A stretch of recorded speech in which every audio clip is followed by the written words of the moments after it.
put it all together, culinary and cannabis. Actually, once we all give it a round of applause already.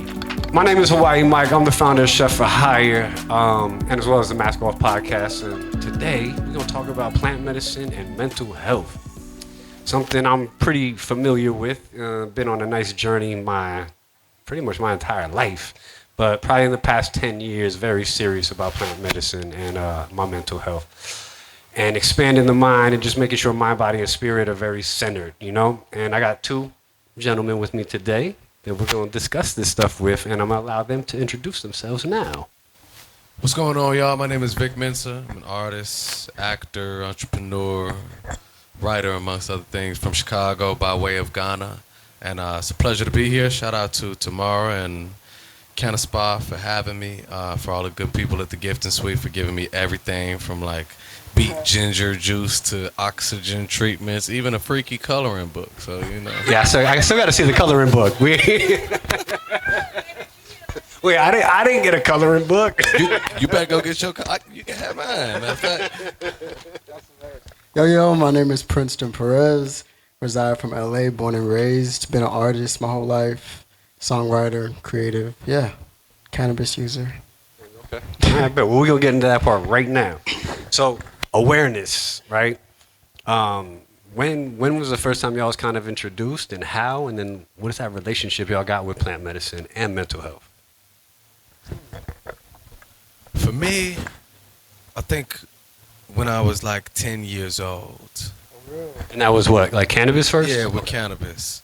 And plant medicine in other forms, around the time I was maybe 17, 18. Mushrooms really brought me into the psychedelic space. A few years later, I got introduced to ayahuasca, bufo, and after that, maybe peyote. I mean, it's just become a massive part of my life. And something that is instrumental in my mental health journey. You know what I mean? I've been on every antidepressant medication known to man. You name it, I took it. Prozac, Zoloft, Wellbutrin, Lexapro, Effexor, and none have ever been as effective as plant medicine.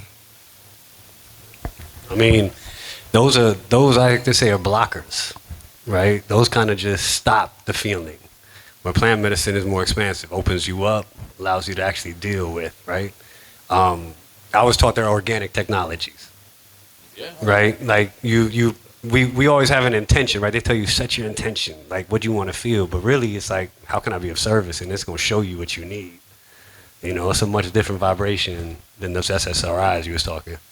What about you, Princeton? Me, I was I hadn't done nothing. I think when I've been in the industry since I was 9, and the last thing they wanted was to have like 4 little members from Mindless Behavior smoking pot on tour. We were all for kids and they put it in our brains that was the worst thing you can do. And then it wasn't until I was like 25 years old, I was with family. I was with my Nana.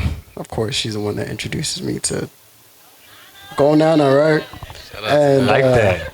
It really just helped me stop overthinking, if I'm being honest with you. And yeah, I've been a user since. I mean, there's a lot as a young person dealing in, you know, the industries, right? A lot of pressure. How was that for your mental health, and kind of what is your introduction to even understanding mental health? I mean, they really kept us sheltered growing up because we were around the time that Instagram was being created. So I mean, we didn't have any phones. They really had us on the tour bus, just going to rehearsal, going to shows, and going back to our hotel and doing homework. So I feel like social media was a big part of a lot of people's mental health decline, but I think that's the one thing that they did, was just keep us away from a lot of the noise. And I kind of kept that up into my adulthood. Even now, I don't even have the Instagram app until I have to post something and go off. I think it's just, I think that's my way of keeping my mental health straight. About you? So many artists have such a long story journey with their mental health. I think it's part and parcel with being a creative person. Creativity is in the ether. You just channel it. You don't own it.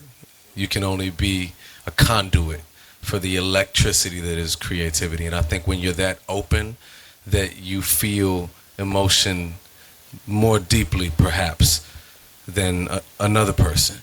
And that's always been my experience. I think fame in itself can be a somewhat traumatic experience.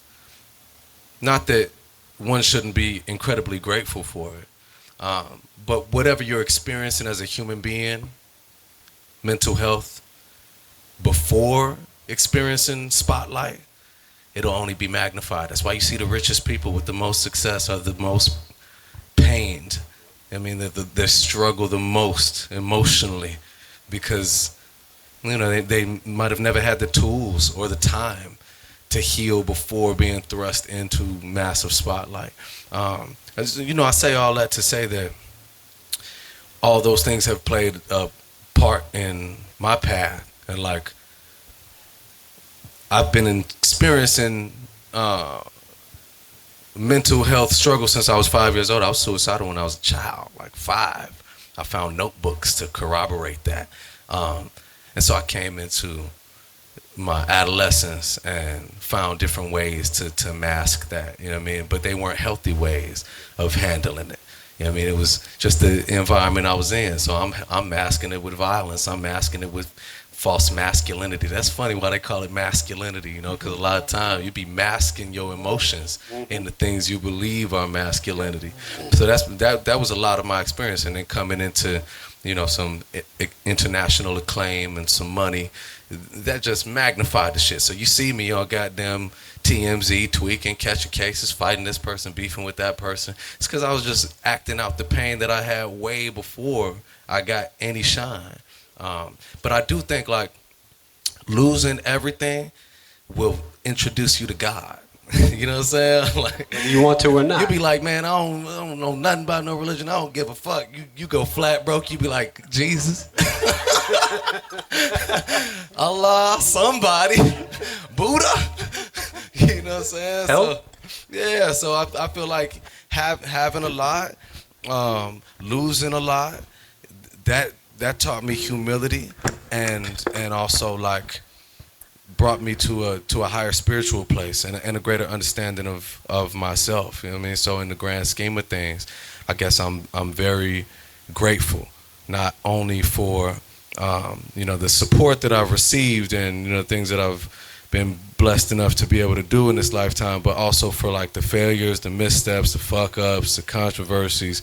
I'm grateful for all that shit because even as I'm walking through this event, I just remember the way I was before I experienced a lot of that 10 years ago, maybe. It's probably people here that met me at that time. And it's just like, man, I could be so unkind, you know what I mean? Because I was so caught up in my own pain. And so my world revolved around me, you know what I'm saying? And I think learning from hardship has just given me more grace. And I'd rather be this person, you know what I'm saying?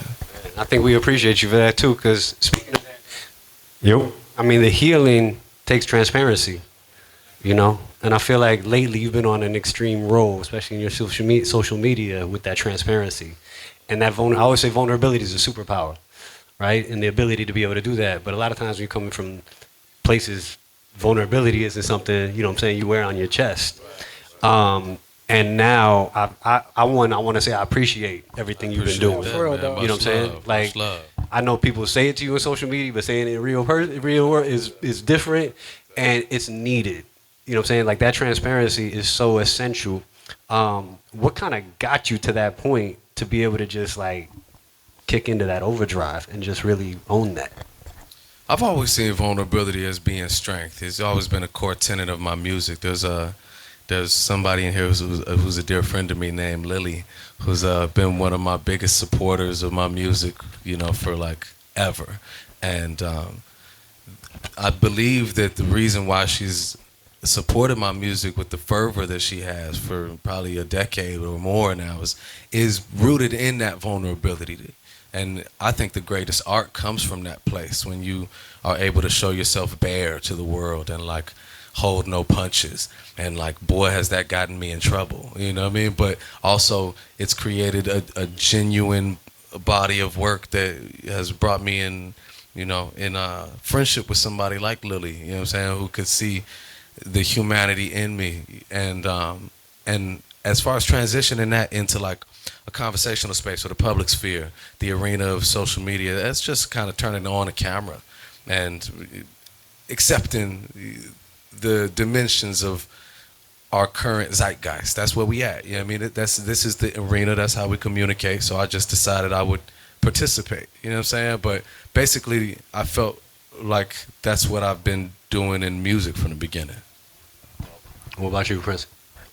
Man, what was the question? I'm so sorry. That was such a good answer. Just healing and transparency, and kind of just being open and finding your lane and being able to, speak Yeah, on I mean, it. if I'm being honest with you, I'm going through that right now because I still feel like I'm transitioning from being in a young boy band to just being a man. I turned 30 years old in 2 months, and sometimes people still see me as like a 14-year-old little kid, and it doesn't help all the time. But I'm in a place now where instead of, I really just want to channel any feeling I have towards that, which could be anger, which can be sadness. I just put it through the art.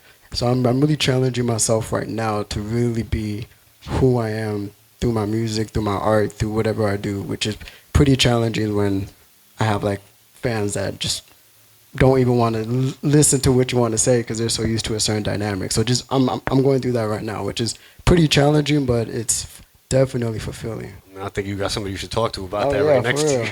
Hell yeah. Anytime, man. Let's talk about chaos and balance, right? Chaos right now is pretty much that world, the world in general, everything that's happening, all these outside agencies. I also think chaos partially comes from our minds as well, right? And then you have the chaotic world of media in general that's constantly attacking us. How do you guys find balance right now?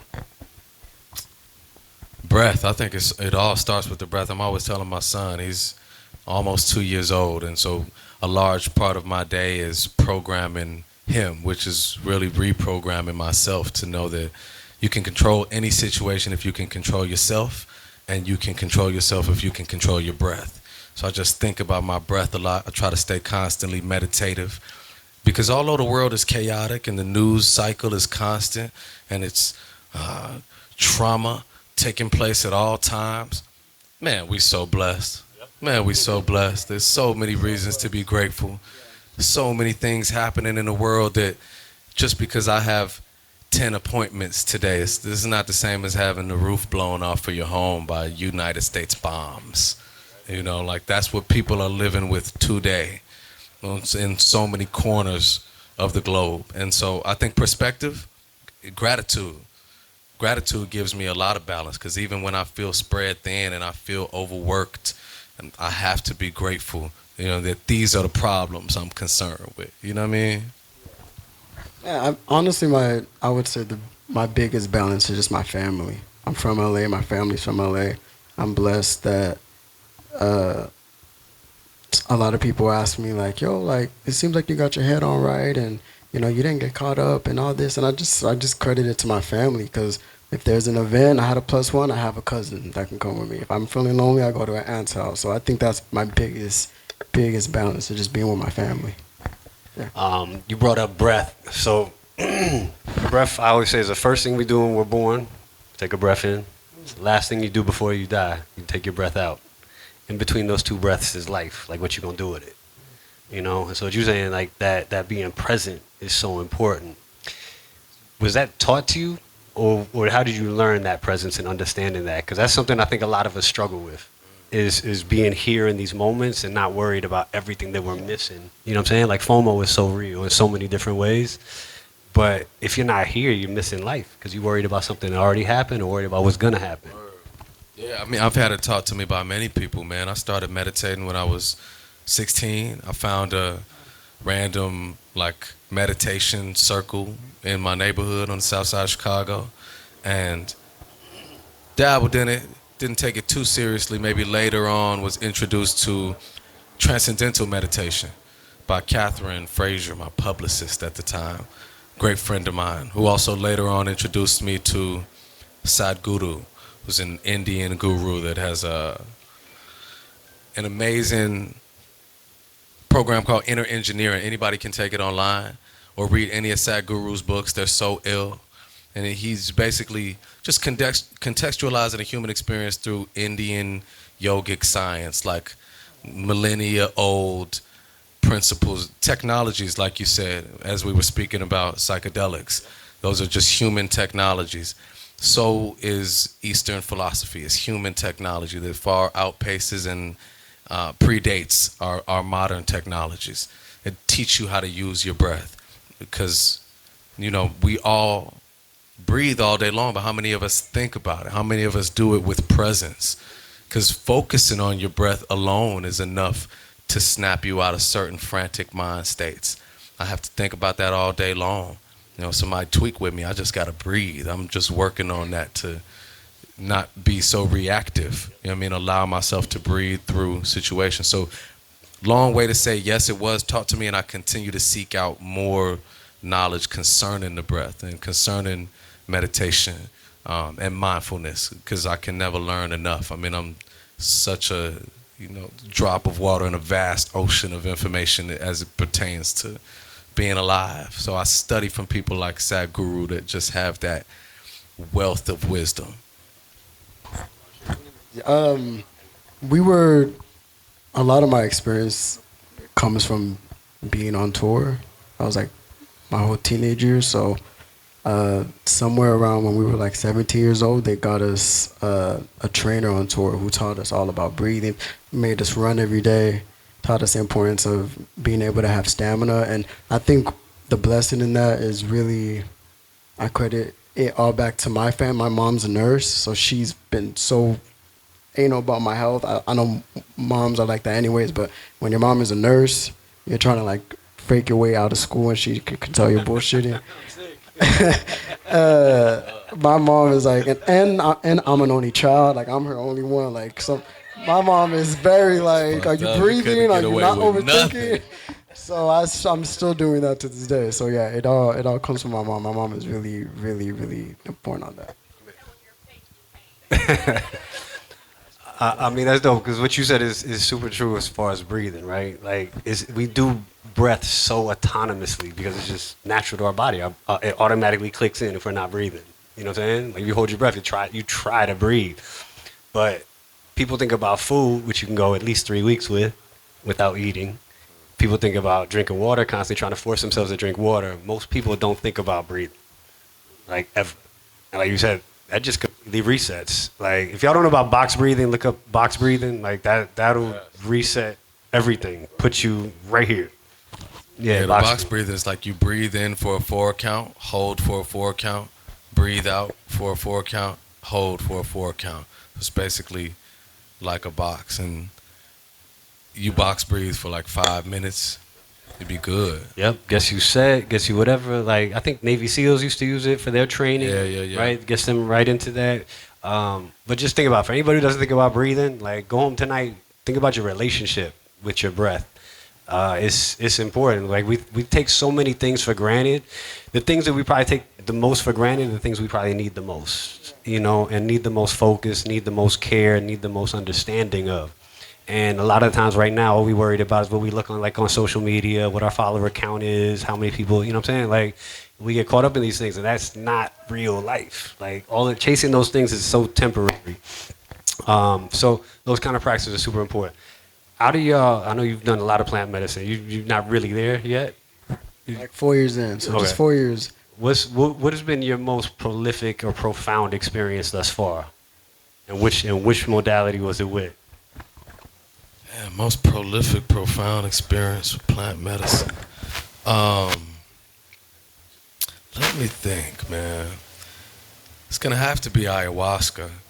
I started drinking ayahuasca maybe 10 years ago, 2016. Even my first experience was pretty prolific and profound. I was very depressed at the time, and I went in asking the medicine, why do I feel so much pain? And I saw a vision that was like from my 5-year-old eyes. And it was my mother's blonde hair, my mom is white. And I had a higher voice saying, I used to want blue eyes. That is the root of my pain. And that was just so profound to me, because it's not a memory that I recall, you know what I'm saying? But it was something that put things in perspective for me, gave me context on maybe emotional weight, you know what I mean, that I carried through life, and that transformed into different things. The thing with ayahuasca is, what I didn't know then, you got to ask ayahuasca like for solutions. You know what I'm saying? That shit'll tell you everything about your goddamn self, but then if you don't get no solutions, you're like, all right, fuck I'm gonna do with that. Because ayahuasca is so pragmatic, man. It's like Chat GPT, but like from God. You know what I mean? It'll give you literal itemized lists of these are the things that you can do to transform your life in this way. You need to change your diet like that. You know, it's definitely told me that. It's told me like that, you know, you're harming your body with certain things that you're eating, with certain people that you're involved with. You know what I'm saying? You need to work on your discipline by doing X, Y, Z. So I would highly recommend ayahuasca. It's not easy though. You be throwing up all kind of shit. You know what I'm saying? It's a lot, but it's so so beneficial that you really walk away feeling far more focused on what you gained than how difficult it was. I mean, I still want to try shrooms. I haven't really fully tried shrooms, if I'm being honest. She right there. What? You need to talk to her. She gave me some earlier today. Okay, look at that. Allegedly. I'm trying them right now. Respectfully. Yeah, I mean, the thing with the organic technology is they're gonna find you. When I started my journey, I was looking for ayahuasca. She still hasn't come to me yet, and I've been in this for 10 years straight, going heavy. Mushrooms started popping up out of nowhere. People started handing me mushrooms. Yo, have you tried these before? Yo, you should microdose. This is like 2017, 18. I'm like, why? And then they just started telling me, and I just started trying. And then a friend, one time I walked in to one of my spots, and my boy was just sitting there. He was going to say hi to me. He goes, yo, you should do a hero journey tonight. I'm like, bruh, where'd that come from? So I did 5 grams that night, and that was like the first time I did that. And what I always suggest to people is just allow it to happen. Put it out there, like what you're looking for, they'll present themselves as necessary. I know you mentioned Bufo earlier. That was probably for me the most mind-cracking.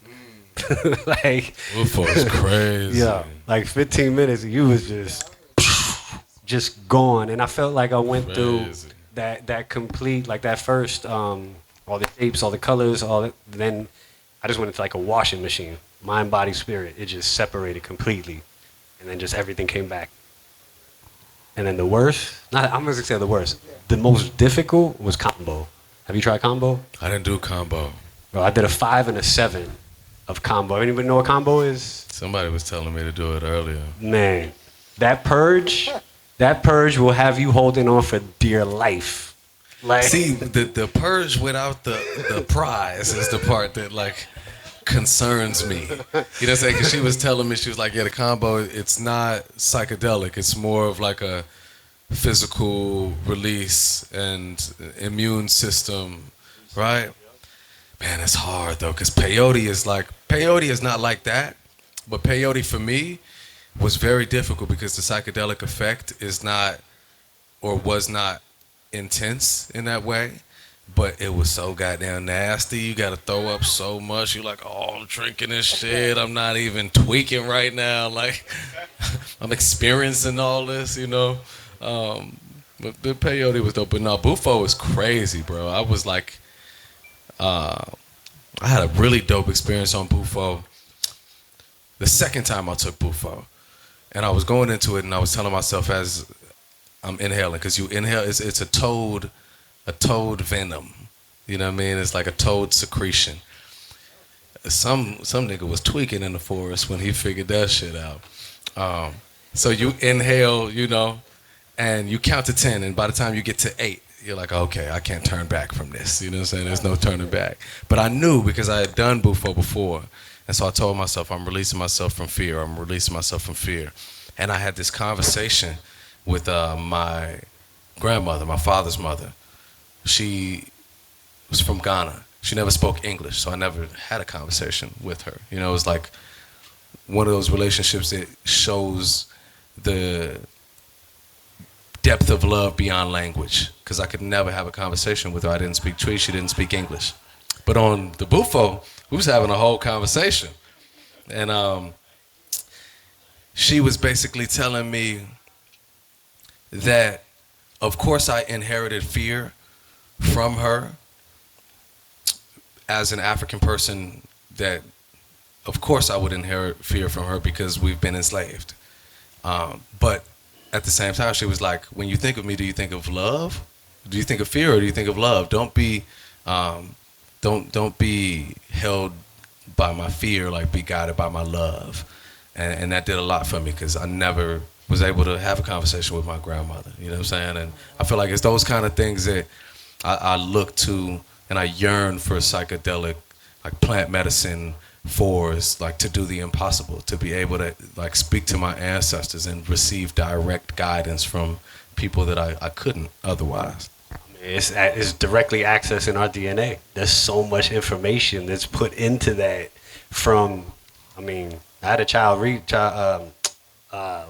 past life reading as a child, and it put me back to my grandfather's from Bethlehem, from Palestine. I always thought like, I always had a problem with religion, right? Like religion is it's always wars, it's always like struggle, it's always feels like power and ego more so than love and light. And they were like, well, you were from a tribe that was outcast because you guys were feeding people during the holy wars. And so it's, you know, you have these feelings and these thoughts, but it's like, how do you access them? And we got to take these plant medicines to get there, you know. Wait, so it was telling you that in your past life, like further down your family tree, like far back? Way back. Like way back. way back. Man, I've been to Bethlehem. It's ill. Yeah, I haven't been to Bethlehem. I know that it's probably much more difficult for you. Yeah, I was in, you were in Jerusalem too? It's dope, man. But Bethlehem was just wow, because you like, it's ruins and like, niggas like, yeah, Jesus was right over there. I'm damn. Yeah. You know what I'm saying? Like, I mean, that's supposed to be the birthplace. Yeah, 100%. And it was just, it was a heavy experience being over there, though. You know, it's like, it was beautiful and it was spiritual, and it was just heavy because the things that people are experiencing in Bethlehem, and you can see directly across the wall. And you can, like Banksy, he has this crazy hotel in Bethlehem. It's called the Waldorf Hotel. You know, like the Waldorf, but his shit is the Waldorf. So, because he's ill. So it's just right next to the wall. And he builds the bedroom, like, with a perfect window to show you, like, the refugee camp and then, like, the settlement. And it was a beautiful experience, but also very heavy. Dope. What are some like ways that plant medicine, for people that don't use it, or even in your experiences, how can it kind of become risky at some points? Because I know some people get too into it, right, and try to chase it and try to force things. You know them people, they whole life become, they do ayahuasca. They be like, man, I'm in Peru for the next 8 months, you know what I mean? I'm going to be just doing ceremonies and ceremonies and ceremonies. And I'm like, damn, nigga, when you gonna heal? You know what I'm saying? I got friends like that. I don't be on that with them. I'm just joking. But no, it's real, though. You know, I do think that people can, like, start to base their entire identity around plant medicine, for sure. Like anything, and that might be a form of abuse. It feels a little bit like a form of abuse of it to me. But ultimately, though, that's not my path to judge. You know what I'm saying? I will say, though, that for somebody that doesn't have the experience in plant medicine, or even in something that you just haven't done before, like, you got to be with trusted people. I mean, you have to lean on trusted facilitators, and you have to like immerse yourself in communities of people that know what they're doing, because shit can get weird over there, for sure. Yeah, I mean, I have some friends like that do a lot of ceremonies that need to heal a little bit more themselves, and so even the practitioners, the shaman leading, like, you got to be very careful with that, because you're dealing with a lot of your energy, and if you're dealing with somebody else's energy, that gets thrown in the mix. That's a whole other, like, so, you know, I feel like a lot of these plant medicines also have kind of been, for a lack of a better term, colonized right now. Like you see these lists of like psychedelics, and you're like, all right, well, where the people of color at? Like, I don't see nobody on this list. And so I think that's one of the things we got to be careful of as well. Is like, what are people's intentions with this? Is it just for them making money? Is it just for them? Like even some of the legal spots, like I think Oregon, you could do a course to become a doctor or a course to become a shaman. Yeah, and then lead ceremony legally.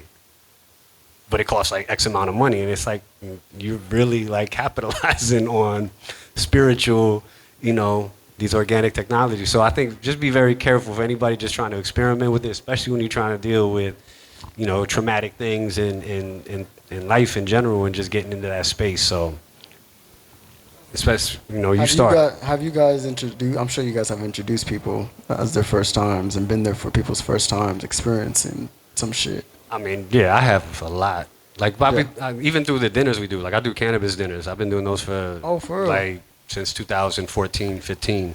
So even that part, like introducing people to ingesting cannabis instead of just smoking it, right? Because I always say 10,000 BC, nobody was going to the store getting the blunt and rolling up, right? So how were we consuming? We was eating it, So it's kind of taking people back to the essence. And if you think about it, we eat pretty much every day unless you're fasting. So what's a healthier way? Smoking or eating it?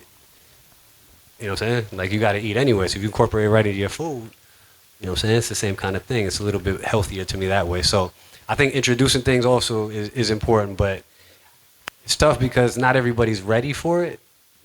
So that's something you got to be aware of as well. Some people get really eager and really like, no, I got to do this and I'm going to change my life. And bruh, it's a journey.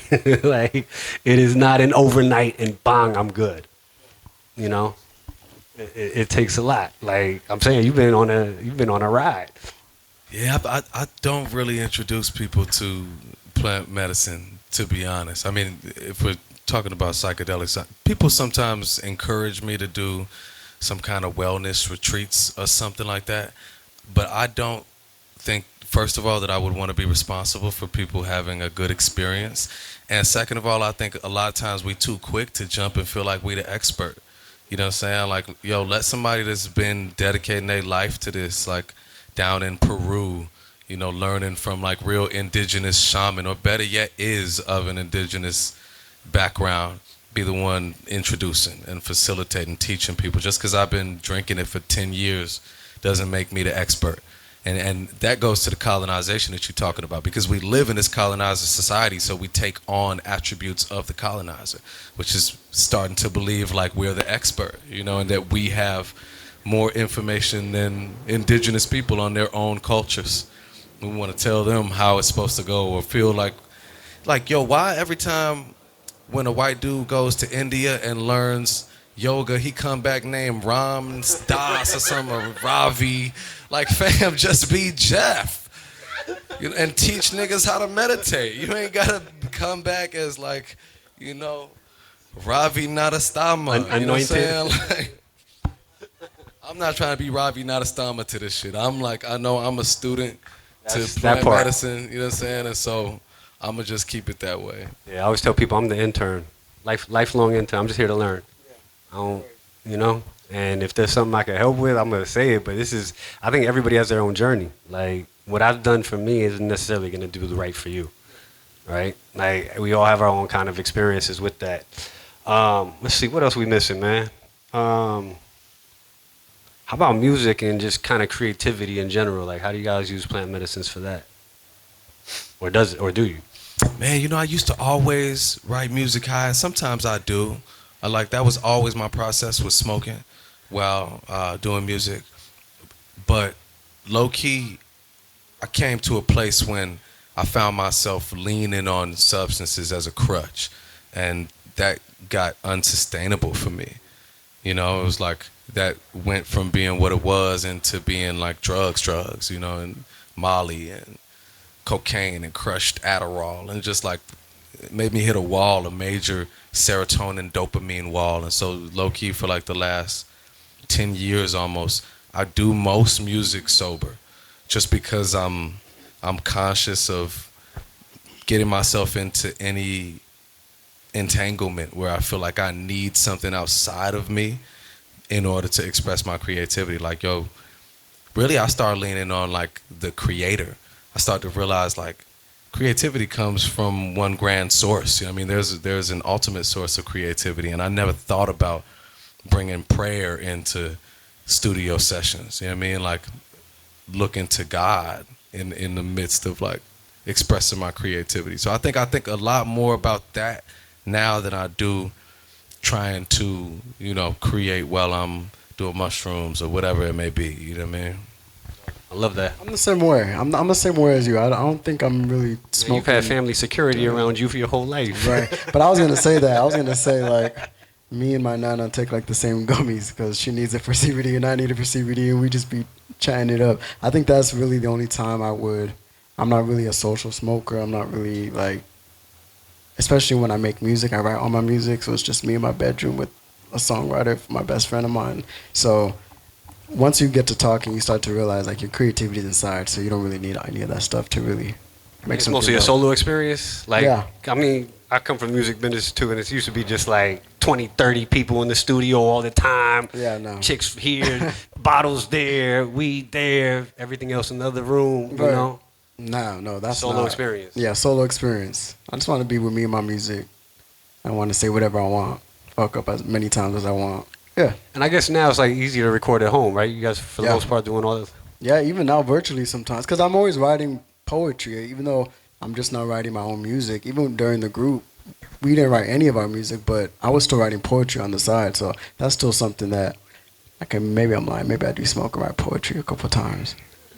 Yeah, now that I think about that. And But most of yeah. the music you record by yourself now? Yeah, I do. I record most of my music dolo. Yeah, I record myself for the most part. But did it used to be different though? Was that part when you was doing? I always engineer myself. I probably had more people in the studio, but I never got into the like whole posse in the studio thing. It's not really me. You know what I mean? I'm more like dolo. Like I came here alone. You know what I'm saying? Like I go everywhere. I'm saying I go everywhere by myself. Dolo. Niggas be like, fam, you ain't got nobody to be with you. You know? Nah, then I can leave and I ain't got nobody to have to leave with me or wait. None of that. Because I'm an Irish exit for sure. Be out. Y'all niggas gonna see me 1 minute. The moment, you know what I'm saying? I'm gonna disappear. It's gonna be just like that. I got one more question. Is there something you wish you understood about mental health or healing a little bit earlier? I would say that you can be alone, but you don't have to feel lonely all the time. I had a fear of always being alone because I felt like that equal to feeling lonely, but I love being by myself with my thoughts, and I don't feel lonely. I feel whole. So I think I wish I knew that as a younger kid, because I probably would have not met a few people that I probably should not have met because I just didn't want to feel lonely, you know? Yeah. I like that, bro. Like, because being alone is like, again, especially in this world, it's like, oh, you by yourself? Yeah. It's like, what do you mean? I'm my best friend. I don't know about you. What about you? The words you say to yourself, the thoughts that you allow to live rent-free in your mind are the most important part of your life. That's something that I didn't recognize and understand earlier that I do now, that I'm grateful for. Self-talk, I mean, the conversation is ongoing, it's constant. I hear people say sometimes that they don't even recognize the thoughts in their mind or recognize that their thoughts are not them. Like, you're the observer. I feel like most of my life I was controlled by negative thought patterns. And so now I'm just super intentional to cultivate the thoughts that will create the behaviors and the results that I want and not be at the mercy of my thoughts. So I start my days like that with very specific affirmations. I mean, I'm just doing it all day long because it's too necessary. I think that's something I wish I had in the past. I remember them telling us, like, yo, if you're talking to yourself, you crazy. It's like, Exactly. I feel like it's the opposite. If you're not talking to yourself in a coherent way, if you're not doing affirmations, if you're not inspiring yourself, like, who is? You know what I'm saying? Because a lot of the times what we don't recognize is the person that'll say the worst things to us, well, not even the person, the thing that'll say the worst things to us is our minds. You know what I'm saying? Like, the things that we think about ourselves, most people would never even dare to think about saying to us. You know what I'm saying? And we let those go unintentionally in our heads forever. Actually, I have a question for Vic Mensa. So, I feel like I'm dating myself. I started following you because my daughters, they're in their 20s and they love you. And I started following you because of your activism and the stuff you've been saying, especially in light of everything that's been going on. And so I have to write down my stuff. But I had a question. You discussed the effects on your creativity, plant medicine and stuff. But in your activism specifically, have you found that healing yourself and plant medicine has changed how you approach and engage with your social justice work and activism? And then also, two-parter, how do you navigate that space between vulnerability and self-protection when speaking openly about your mental health as a public figure? That's a good question. I think plant medicine shows you the truth, so if you're still choosing to carry out racist, hateful, harmful agendas, then either you didn't actually do it or somehow you're just denying the truth that you've already learned. So plant medicine for me almost like necessitates taking action in defense of or support of human rights. And that might not be on a grand scale with a platform and with a microphone and with a voice. That might just be how you treat the waiter. You know what I mean? Or how you treat anyone you meet on the street. But plant medicine is showing you the truth and always leads back to love. It always leads back to a universal love. Man, I got so many alarms. They go off every 5 minutes. That one was a prayer joint. So yeah, plant medicine, it's a magnetic force that draws you towards the good in people. And so I do think that it drives me in the things that I say and the things I stand for. Now, as far as balancing vulnerability and self-preservation, hey, look, you tell me. You know what I'm saying? Like, I think about it all the time. I've been sitting on this stage. I'm like, man, did I just say something that's going to get me in trouble? Because I just start to get passionate about shit, you know? And I guess I'm just guided by that. I'm guided by passion. I recently started studying with this South African neuroscientist who's releasing a book. His name's Dr. Tando. That's Thando. I would encourage people to look him up. He's all about alignment. So his theory of living into your purpose in an aligned way is this 5-point paradigm that starts with purpose, then gift, then passion, then skill, and then lane. And I've always thought of my purpose as being to bring truth to the people. I don't know where I got those words. I was probably high, you know, and just have stuck with it, that specific sentence. And so as I'm learning from him and I'm thinking about the things I do and the things I say, the things that I go out on a limb to speak about, I'm like, man, am I in alignment? You know, am I following my purpose? Am I using my gifts of communication and my gift with words? Am I passionate about what I'm doing? And I guess I try to be driven by that.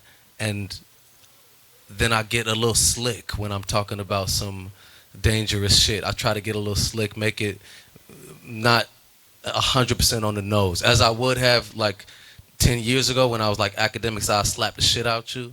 That was like when I wasn't thinking about being slick with delivery, you know. I try now to be more tactful for the most part, you know, in order to be able to be vulnerable and be honest about the things I feel, while maintaining, you know, some self-preservation.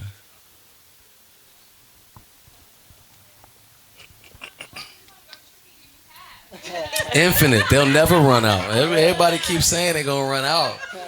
It's a Valencia orange tree, so it blooms year round.